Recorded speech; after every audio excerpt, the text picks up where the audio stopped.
She signed the papers like she was doing him a favor. Dale Coburn didn't even look up from her phone when she slid the folder across the table. The lease agreement for a failing bakery on the east end of Hamilton, Ontario.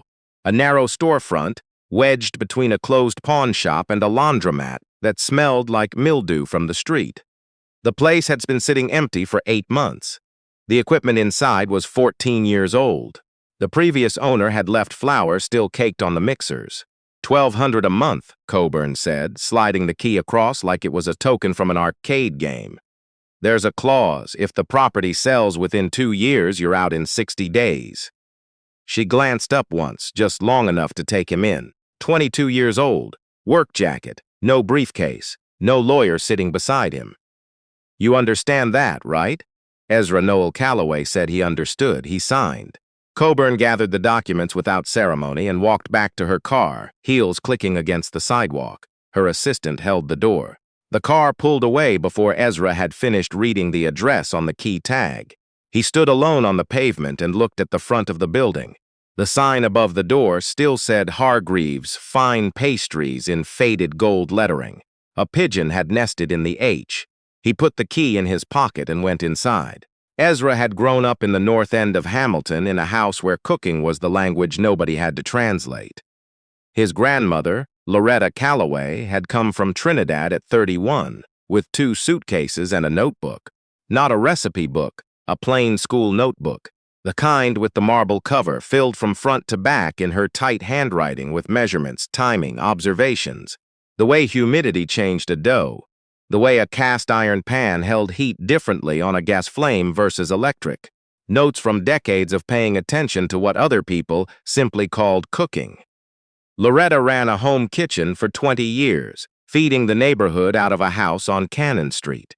Church events, Caraba weekends, the rotating stream of families who needed food for a funeral and couldn't afford a caterer. She charged what people could pay and sometimes less than that.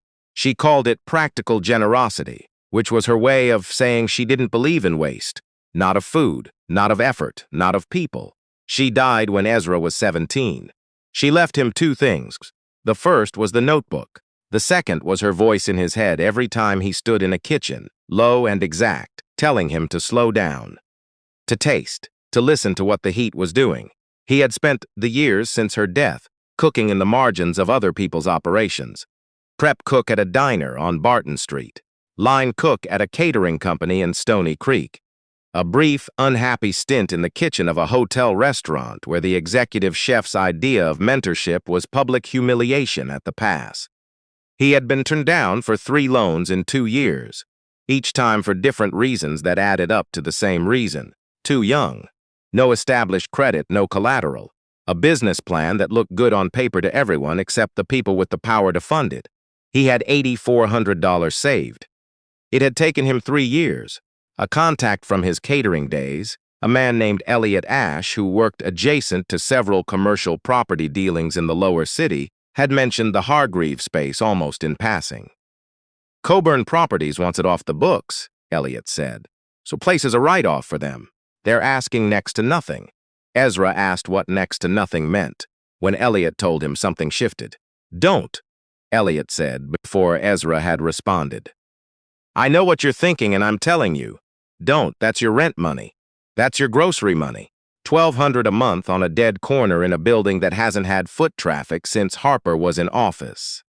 I haven't said anything. You don't have to. I know your face.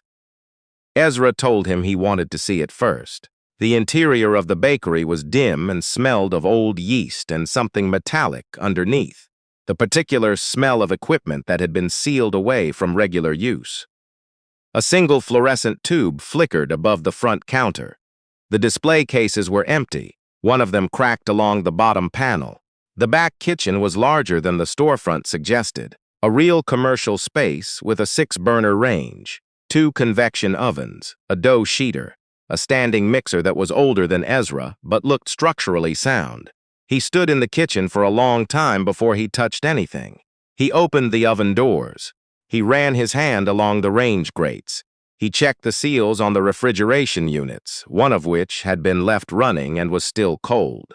In the small storage room off the back of the kitchen, Behind a shelf of empty containers, he found a stack of pastry molds, carbon steel, individually wrapped in old dish towels, 23 of them in sizes he hadn't seen outside of specialty suppliers, tart molds, brioche tins, a set of fluted forms that he recognized from a book his grandmother had owned, the kind used for traditional French patisserie work, discontinued by most manufacturers in the 1990s. He stood in that storage room for longer than he should have. Nobody from Coburn Properties had inventoried this room. The shelf in front had hidden the molds completely. Whoever had cleared out the bakery had missed the most valuable things in it. He thought about the neighborhood. He thought about the farmer's market 3 blocks north that ran on Saturdays and drew the kind of crowd that paid $12 for a jar of preserves without flinching. He thought about the new residential builds going up along the waterfront, the young families, the professionals relocating from Toronto who brought their spending habits with them. Then he walked back out to the front and called Elliot. "I'm taking it," he said. Elliot made a sound that was not quite a word. The first month tested everything Ezra had told himself in that storage room. He couldn't afford to hire anyone. He opened the bakery alone, 5 days a week, at 4 in the morning to have product ready by 7. He repaired the cracked display case himself with a replacement panel he found at a restaurant supply reseller in Burlington. He fixed the range igniter with a YouTube video and a $40 part. He repainted the front signage on a Sunday with a can of exterior paint and a brush from the dollar store. The sign said Callaway's in plain white letters on a dark green background. Nothing else. He used his grandmother's notebook as his foundation menu. The Trinidadian Canadian crossover she had developed over 50 years. Butter tarts with dark rum and coconut, Barra-spiced biscuits, a black cake recipe she had adapted from her own grandmother's that required 3 separate soakings and 2 weeks of patience. He kept the classics, too. Croissants, sourdough, a cardamom morning bun that he had worked on for 7 months before he considered it ready. The first week was quiet. 3 customers on Tuesday, 5 on Thursday, a Saturday that felt like something might be possible, then a Sunday that felt like it wasn't. He had $3,000 left after first and last month's rent, the repairs, and the initial ingredient costs. He ate 1 full meal a day, usually in the kitchen between the morning bake and the afternoon prep, standing at the counter eating whatever hadn't sold. His cousin Darnell came by at the end of the second week. He brought a container of jerk chicken from their aunt's house in Brantford and set it on the prep counter without comment. He looked at the kitchen. He looked at Ezra's face, which had thinned in ways that were visible even to someone who hadn't been around. "You look like you've been sleeping here," Darnell said. "Twice," Ezra said, when it made more sense than driving home at 2 in the morning. Darnell sat on a stool near the door. He was the kind of person who helped without being asked, but who also needed to say out loud what he thought before he helped. It was how he was built. "This is a lot," Darnell said. "I know. You're 1 bad week from not making rent." "I know." Don looked at the display case, looked at the molds hanging on the back wall that Ezra had cleaned and mounted after finding them in the storage room. "Those yours?" "Came with the place. Coburn didn't know they were there." Darnell looked at them a moment longer. Then he ate some of the jerk chicken, pushed the container toward Ezra, and said nothing else about the finances. He came back 2 days later with a portable space heater for the back corner where the draft came through the wall, and he didn't mention leaving again. Across the city in the offices of Coburn Properties on King Street West, Dale Coburn was not thinking about the bakery on the East End. She was thinking about 3 new acquisitions and a portfolio review meeting. The Hargreaves property had been a line item that needed to be resolved, and it had been resolved. Her assistant, a woman named Sandra, who had been with her for 6 years and rarely offered observations, mentioned the tenant once during a Tuesday briefing. "The young man from the East End lease," Sandra said. "He's opened." Coburn looked up briefly. "Doing what?" "Baking, it seems. He has a sign. Callaway's." Coburn repeated the name in the tone of someone confirming they had heard it correctly, then returned to her screen. The matter did not come up again that month. The review came in the middle of the 4th week, not from a customer, From the Hamilton Food Standards Inspection Board, which conducted routine checks on new food service establishments in the first 60 days of operation. The inspector, a man named Winston who wore a clip-on tie and an expression of professional neutrality, spent an hour and 40 minutes going through every surface of Ezra's kitchen. He checked temperatures. He checked labels. He checked the ventilation above the range and the condition of the seals on every refrigeration unit. At the end, he stood at the prep counter and wrote without speaking for several minutes. Then he handed Ezra the form, passed, with a notation. The refrigeration unit nearest the back wall was running 2 degrees above the required holding temperature. It needed to be adjusted or replaced within 30 days. The unit was the one that had been running when Ezra first walked through the space. He had been monitoring it. He had hoped the temperature variance was a calibration issue. It wasn't. The compressor was failing. A replacement unit would cost $2,800. He had $2,300 left. He stood in the kitchen after Winston left and did not move for a while. Then he opened his grandmother's notebook to the back pages, where she had kept a section she called her practical list. Not recipes, but solutions. Suppliers she trusted. People who owed her a favor. Notes on where to find things when the obvious source wasn't available. On the 3rd page of the practical list, written in the same handwriting that ran through every other page, was the name of a commercial refrigeration reseller in Oakville that she had used once in the 1990s when her home kitchen equipment had needed replacing on short notice. The business was still there. The owner's daughter now ran it. She was perhaps 60, gray-haired, with the particular directness of a woman who had grown up watching her father negotiate and had learned to do it better. Her name was Cecile Ashe. When Ezra explained what he needed and what he had, she listened fully before she responded. "I have a reconditioned unit," she said. "It's from a restaurant that closed in Mississauga last spring. I can let it go for $2,000, including delivery and installation." It was $300 more than he had calculated he could spend and still make next month's rent. "I can do $1,850, Ezra said. Cecile looked at him. Then she looked at the notebook he had set on the counter between them, open to the practical list with her father's business name on it, circled in pencil by a woman who had been dead for 5 years. "Who wrote that?" she asked. Ezra told her about his grandmother. Cecile was quiet for a moment. "My father knew a woman who bought from him in the 90s, baked out of her home on Cannon Street. She made these rum things. I don't remember what they were called." "Black cake," Ezra said. "Soaked fruit, dark rum, brown sugar. Takes 2 weeks. Cecile looked at him for a long moment. $1,850, she said. "Delivered Thursday." The unit arrived Thursday. Darnell helped him move it in. By Friday morning, the kitchen was back to full compliance and Ezra had $40 left after rent. He made bread that day with flour he already had. He made the cardamom morning buns. He opened the display case and put out what he had. A woman came in at 8, bought 2 buns, and said they were the best thing she had eaten in Hamilton in 3 years. He thanked her. She posted a photo on Instagram with the location tagged. By the following Saturday, the line went past the front door. It wasn't a linear rise after that. It was the particular kind of growth that happens when something real reaches people who have been waiting for it without knowing it. Word moved through the neighborhood the way it moved in communities, where people actually talked to each other. Through a church group that started placing weekly orders.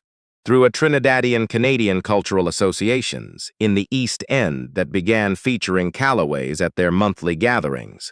Through a food blogger in Dundas who wrote a piece she titled simply The Notebook Bakery after Ezra showed her the marble cover book during her visit.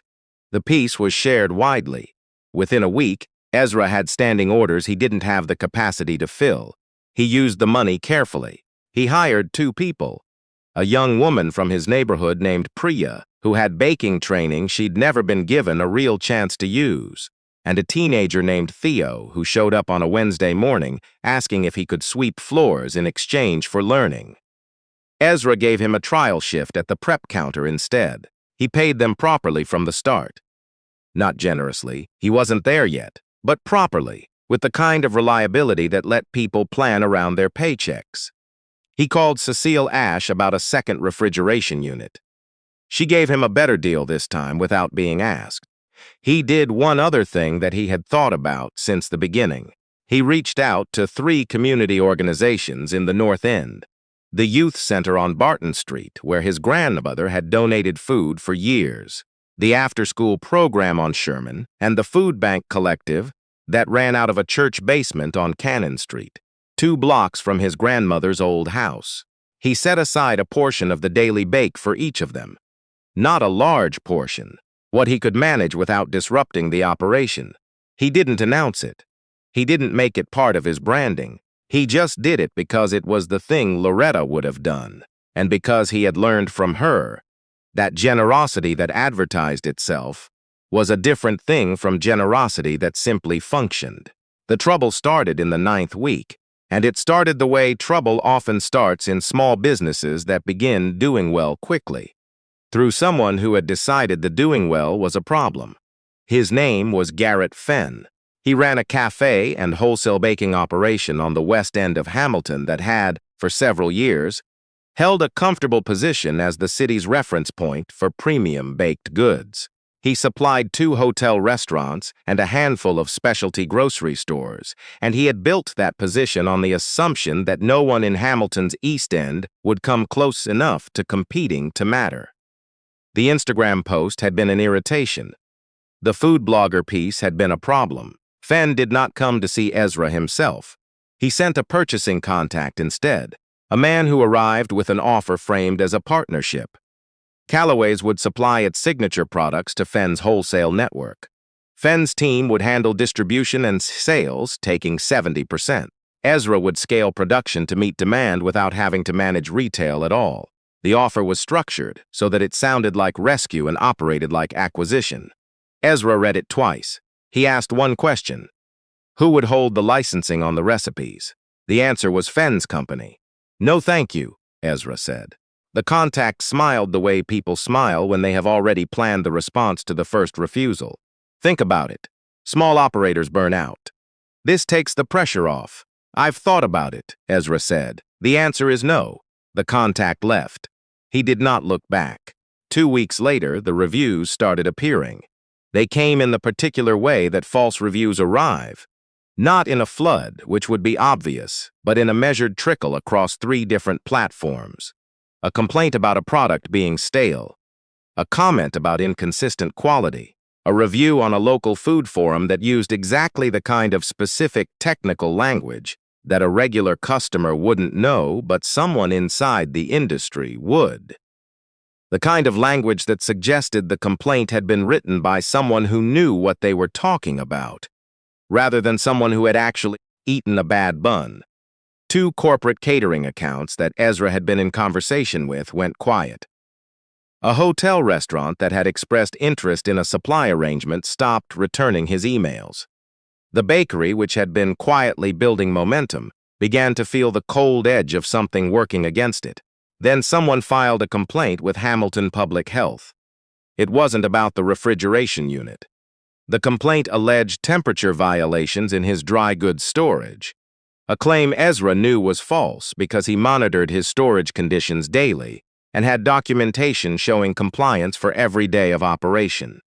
But the complaint triggered an unscheduled inspection, and the inspection took 2 days to schedule. And in those 2 days, the rumor had already spread through enough channels that 2 regular wholesale clients placed their weekly orders somewhere else without explanation. Ezra sat in the kitchen after the 2nd day and looked at the wall where his grandmother's molds were hanging. Darnell found him there that evening. He sat across from Ezra and did not say anything for a while. "I know who did this," Ezra said. Darnell nodded slowly. "So what do you want to do about it?" Ezra looked at the molds. He looked at the notebook on the prep counter, opened to a page of his grandmother's notes on timing, the precise sequence of steps required for a black cake that would hold and improve over weeks, not days, the kind of product that required patience as a fundamental ingredient. "I'm going to bake," Ezra said. "The best thing I've ever made. And I'm going to put it in front of everyone who matters in this city and make it impossible for anyone to say any of this about us again." Darnell sat with that for a moment. Then he got up, washed his hands at the sink, and said, "Tell me what you need." The inspection came back clean, fully clean, with documentation that directly contradicted every element of the complaint. The inspector, a different person from Winston, noted in her report that the storage conditions were among the best she had seen in a commercial kitchen of this size. The report was a matter of public record. Ezra submitted it himself to the 2 catering accounts that had gone quiet, along with a brief letter that made no accusations and asked for nothing except the opportunity to be reconsidered on the merits of his product. One of them responded within the week. The opportunity Ezra had been building toward came through Cecile Ashe. She knew a woman named Vivian Okafor, who organized Hamilton's Regional Artisan Food Showcase, an annual event that had grown, over 6 years, from a small farmers market feature into a 2-day festival that drew buyers, media, and food industry professionals from across southern Ontario and occasionally from Toronto. Vivian had a reputation for finding people before they were known, and for giving them a stage at exactly the right moment. Cecile mentioned Ezra. Vivian drove to the East End on a Tuesday morning without an appointment. She arrived in a plain coat and ordered a coffee and a morning bun, and sat at the counter for 30 minutes before she said who she was. She asked him 3 questions. What was his signature? What was the story behind it? What did he want the bakery to become? Ezra gave her honest answers. He showed her the notebook. She looked at it the way Cecile had, not with the detached interest of a professional evaluating a product, but with the attention of someone encountering something that deserved to be encountered. "I've seen a lot of food businesses in this city," Vivian said. "Most of them are trying to be something. This one is already something." She offered him the showcase's anchor presentation slot. Saturday afternoon, the highest traffic window of the festival. It was 6 weeks away.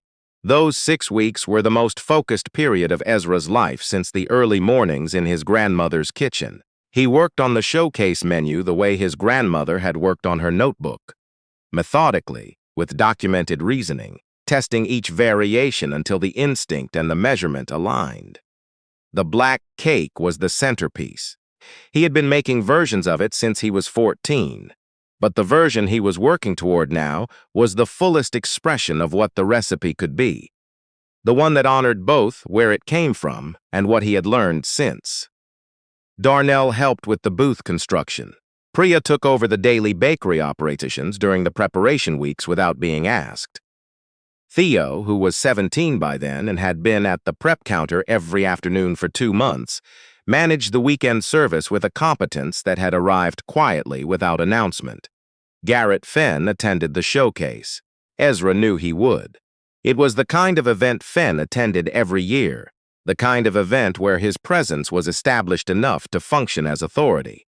He arrived on Saturday morning with 2 people Ezra didn't recognize and moved through the floor with the ease of someone who had never once felt uncertain in a room.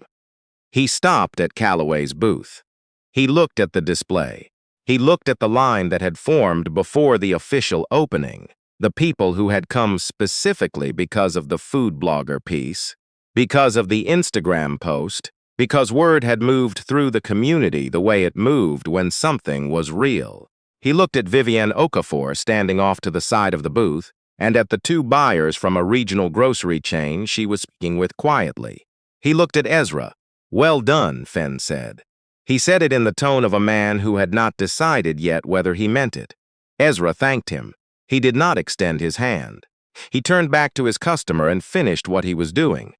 Fenn left the booth after a moment. He did not return to it. The showcase sold out of every item Ezra had brought within the first 4 hours. Vivian introduced him formally at the afternoon presentation. He spoke for 12 minutes without notes, about his grandmother, about the notebook, about the corner of Hamilton he had grown up in, and the corner he had built his bakery on. He showed the notebook to the audience, held it up once, then set it on the table in front of him. The room was quiet in a way rooms are quiet when people are actually listening. Afterward, 3 buyers approached him. One from a regional grocery chain with 6 locations across the Golden Horseshoe. one from a specialty food distributor who supplied independent markets in Toronto and Ottawa. One was a woman who said she was developing a culinary tourism program for Hamilton's downtown and wanted to know if he did private tastings. Ezra talked to each of them. He gave no commitments on the spot. He took their cards. He called them each back within 3 days, with a clear offer and his actual numbers, and he let them respond to what was true rather than what he hoped would sound right. 2 of the 3 became partners. In the offices of Coburn Properties, Dale Coburn was handed a printout she had not requested. Sandra had been running a property news alert in the background for any mentions of Coburn-associated addresses. The printout was a write-up from a regional business publication, a piece on emerging food entrepreneurs in Hamilton's East End that named Callaway's Bakery and described it as one of the most notable small business openings in the lower city in recent years. The article mentioned the lease address. Coburn read it once. She read it a second time. She set it down carefully on the surface of her desk. Sandra, yes, find out what the property 2 doors down from Callaway's is currently listed for. Sandra left the office. When she came back, the number she gave was approximately 4 times the per square foot rate. Coburn had leased the Hargreaves property for 8 months earlier. The neighborhood had been quietly appreciating the farmers' market density, the residential development along the waterfront, the foot traffic that followed a business with genuine community roots. It had all been there, compounding, and Coburn Properties had sold the anchor storefront on that block for $200 a month and moved on. Coburn sat at her desk for a long time that evening. She pulled up the original lease on her screen. She went through every clause the way her team had written it, designed in Coburn Properties' favor at every turn. The 60-day vacate clause was contingent on a sale, and there was no pending sale. There was no path back to the property. She had written a contract airtight enough to protect her from her tenants, and had not once considered that it might also lock her out. She did not sleep well that night. It was not guilt, exactly. It was the particular discomfort of someone who had been precise about the wrong things for a long time, and had only now noticed. The article that changed the weight of everything came from a journalist named Camille, who wrote for a national food and culture publication based in Toronto. She had heard about Callaway's through Vivian Okafor, had driven to Hamilton on a gray November morning, and had spent a day and a half at the bakery before she asked Ezra for a formal interview. She wrote the way journalists write when they have found something they believe in. Plainly, with detail, without trying to make it more dramatic than it already was. The piece ran 6 weeks after the showcase. The headline read, "He inherited a notebook and a corner on Cannon Street. He built the rest himself." It traced the lease, the equipment, the $60 refrigeration fix, the molds found in the storage room that no one had inventoried, the community orders, the showcase, the partnerships. It mentioned Loretta Callaway by name. It reproduced, with permission, 3 lines from the marble-cover notebook in a sidebar. It did not mention Garrett Fenn. But anyone who had followed the story of Callaway's through local channels understood whose rumors had just been answered. Within a week, the wholesale inquiry that had gone quiet restarted. Within 2, Ezra had a waiting list for custom orders that ran 6 weeks out. He hired 2 more people. Dale Coburn read the national piece twice before she called her assistant. She told Sandra she would be in Hamilton the following Thursday. She did not explain why. She arrived at Callaway's at 9 in the morning, alone without her team, in a coat that was less expensive than the one she had worn at the lease signing. She ordered a coffee and a butter tart and sat at the counter. She did not try to catch Ezra's eye. She finished her coffee. She ate the butter tart slowly, the way you eat something when you are actually paying attention to it. When Ezra came to the counter to clear the cup, she was the one who spoke first. "Mr. Callaway," she said, "I signed your lease without walking through the kitchen." Ezra looked at her. "I valued the property based on its vacancy history and the neighborhood's recent sales data. I did not look at what was inside it. I did not look at what the person leasing it was actually capable of." She held his gaze. "I was wrong about the building. I was also wrong about you. That is what I came here to say." She was not asking for anything. She had not brought an offer or a new proposal. She had driven to the east end of Hamilton at 9 in the morning on a Thursday to say it where someone who knew the history could hear it. Ezra looked at her for a long moment. "You looked at the vacancy rate," he said. "I looked at what was already in there." Coburn nodded once. She put money on the counter, too much, deliberately, and walked out. She did not look back. Darnell had been restocking the display case on the far side of the counter. He straightened up and looked at Ezra. Neither of them said anything. Then Darnell put the last morning bun in the case, closed the glass door, and went back to the kitchen. 6 months after signing the lease on a building that nobody wanted, Ezra Noel Calloway owned it outright. Not the building itself. The lease still had 18 months to run. But by owned the way that word actually matters, the neighborhood had reorganized itself, quietly and then all at once, around what he had built. The 2 grocery chain locations that carried his product reported that his items had the highest sell-through rate in their specialty food section.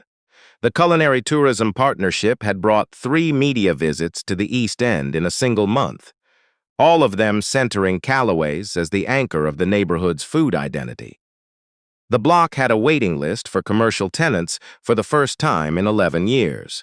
He had 4 employees and an apprentice program he had started informally and was formalizing. 2 young people from the North End who came in 3 afternoons a week, learning the way he had learned, standing next to someone who believed that the knowledge was worth passing on. He had insured them all properly. He had set up a small profit-sharing structure, modest and real, that gave the people who showed up every day a reason to keep showing up. Theo, who had walked in asking if he could sweep floors, was now the person who opened on Tuesdays when Ezra was at supplier meetings. He had learned to read the morning bun dough by feel, the thing his grandmother had called listening with your hands. Loretta's notebook sat on a shelf in the kitchen, not under glass, not as a display piece. It was in the kitchen because it was a kitchen document and because it still had pages Ezra hadn't finished reading. He added to it now. At the back, in his own handwriting, below the practical list with Cecile Ash's father's business name in pencil, he had written his own notes. Observations about the dough in Hamilton's humidity. The way the afternoon light came through the back kitchen window and told him something about the heat in the room. He couldn't get from a thermometer. The things he was learning that someone else might need. One Friday evening, after the last customer had gone, and Priya and Theo had closed up, and Darnell had stopped by and left again, Ezra stood at the prep counter and opened the notebook to a blank page near the back. He wrote slowly, "The people who see nothing in a thing are telling you where they stopped looking. That is the most useful information you will ever receive from someone who underestimates you. Go back to that exact place. Look at what they walked past. What they walked past is almost always the whole story." He read the line once. He thought about his grandmother's voice, the way it came to him still in the kitchen, low and patient, saying, "Slow down. Taste it. Listen to what the heat is doing." He closed the notebook. Outside, the street had gone quiet. The laundromat next door had closed for the night. Somewhere down the block, a car started, its engine carrying clean and clear through the winter air. The sound of something working the way it was supposed to work. Ezra switched off the kitchen light. He walked to the front door, turned the sign from open to closed, and stood for a moment looking out through the glass at the street, at the sign above the door, at the name in plain white letters on dark green. Then he put on his coat, locked the door behind him, and went home. There is something worth sitting with at the end of this story, and it doesn't belong only to Ezra. When Dale Coburn looked at that storefront, she saw a liability. When the loan officer saw a young man with no collateral, they saw a risk. When Garrett Fenn saw a lineup forming outside a bakery on the East End, he saw a problem to manage. All of them were looking. None of them were seeing. The world is full of buildings nobody walked through, full of people carrying skills that nobody thought to ask about, full of marble-covered notebooks sitting on shelves waiting for someone to open them and take seriously what they find inside. The people who underestimate you are not always wrong about everything. Sometimes the building really is in bad shape. Sometimes the odds really are against you, but they are almost always wrong about the most important thing. They have stopped looking before they got to the part that matters. That is the thing Loretta Calloway knew. That is what she wrote down. That is what she left behind. Whatever is sitting in your storage room right now, under whatever it is that makes it easy to overlook, someone already decided it wasn't worth checking. That decision is yours to reverse.